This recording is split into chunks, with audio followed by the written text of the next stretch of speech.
Saudara dan saudari, sahabat Rema yang dikasihi Tuhan, selamat berjumpa kembali lewat renungan kita pada hari ini. Hari ini hari Rabu, tanggal 24 Mei 2023, hari Rabu ke-7 dalam masa Prapaskah. Dalam masa Prapaskah minggu yang ke-7, kita diajak untuk merenungkan sabda Tuhan.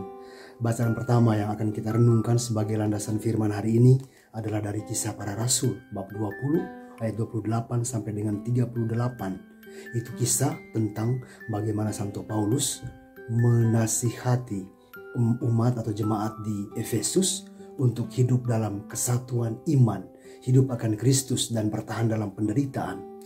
Dan dalam bacaan Injil dari Injil Yohanes bab 17 ayat-ayat 11b sampai dengan 19, doa Tuhan Yesus supaya umat Kristiani, semua orang-orang Katolik, semua gereja universal bersatu dalam satu hati, satu iman akan Kristus dan dibimbing oleh Roh yang satu dan sama.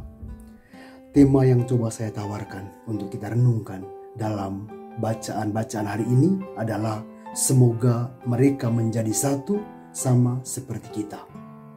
Itu diambil dari Injil yang akan kita dengarkan hari ini. Dari tema ini tentu saja diambil dari apa yang didoakan oleh Tuhan Yesus sendiri. Dalam bacaan Injil dari Injil Yohanes bab 17 ayat 11b sampai dengan 19, Tuhan Yesus berdoa kepada Bapa untuk para murid, untuk kita semua tentu saja, untuk semua orang yang mengikuti Kristus, semua orang yang menyatakan iman kepercayaannya kepada Kristus. Dan dalam doa Kristus kepada Bapanya ada 3 poin utama yang didoakan oleh Tuhan Yesus. Yang pertama, Tuhan Yesus mengatakan dan berdoa kepada Bapa, jagalah mereka dalam namamu. Itu sebuah doa yang amat sangat dalam. Artinya ketika Tuhan Yesus bangkit dan ketika dia meninggalkan dunia, dia meninggalkan bumi dan naik ke surga, di situ Tuhan Yesus juga dalam arti tertentu memiliki sedikit kekhawatiran. Artinya para muridnya bisa jadi tidak setia kepadanya. Dan dengan demikian Tuhan Yesus berdoa kepada Bapa, jagalah mereka dalam namamu. Dan doa yang kedua yang didoakan Tuhan Yesus kepada Bapa untuk seluruh umat perdana pada masa itu, para murid-muridnya, adalah semoga mereka menjadi satu seperti kita. Di sini poin kesatuan adalah poin utama. Ketika kita mengikuti Kristus, artinya kita harus ada dalam kesatuan, di jalur yang sama, di jalan yang sama.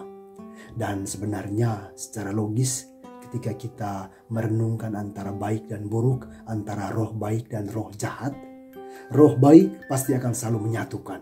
Dan roh jahat pasti akan selalu memecah belah, pasti akan selalu memisah-misahkan, pasti akan selalu membuat modelnya sektarian, membuat kelompok ini, kelompok itu, bisa dibilang ya denominasi ini, denominasi itu. Dan itulah tanda yang paling jelas, bukan berasal dari roh.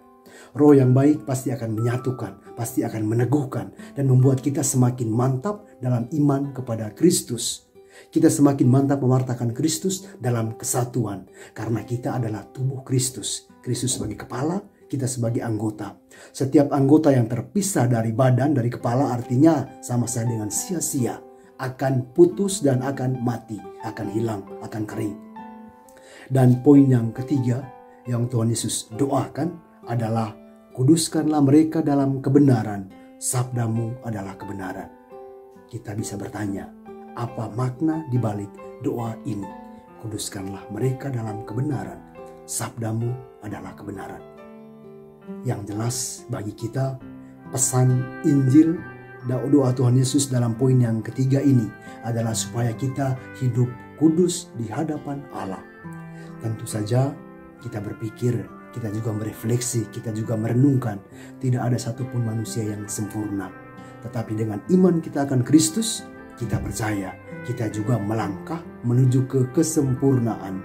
Dalam kelemahan manusiawi kita, dengan iman akan Kristus, kita percaya kita dimampukan untuk sedikit demi sedikit dari hari ke hari mencoba mencapai kekudusan itu.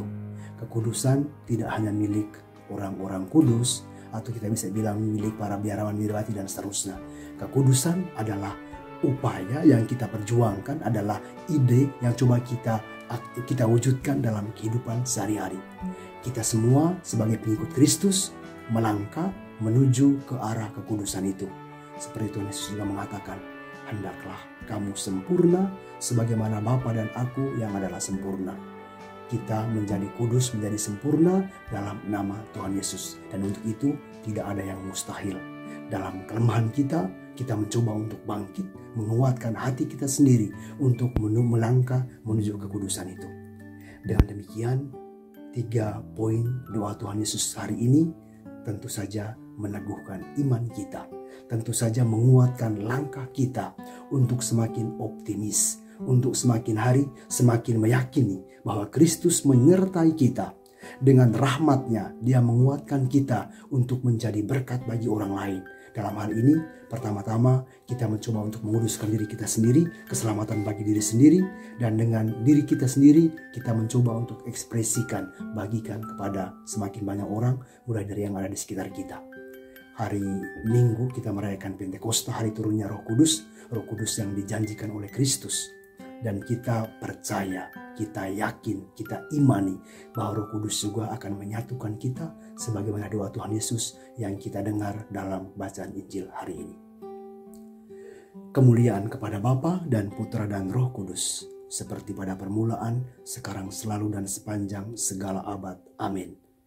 Yesus, Maria, Yosef, terangilah kami, lindungilah kami, selamatkanlah kami.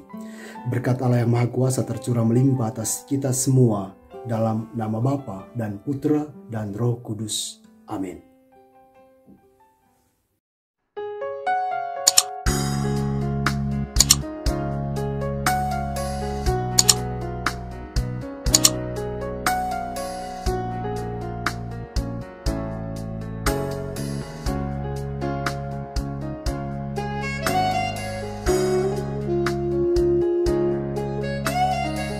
Sahabat Rema, sampai jumpa dalam program berikutnya.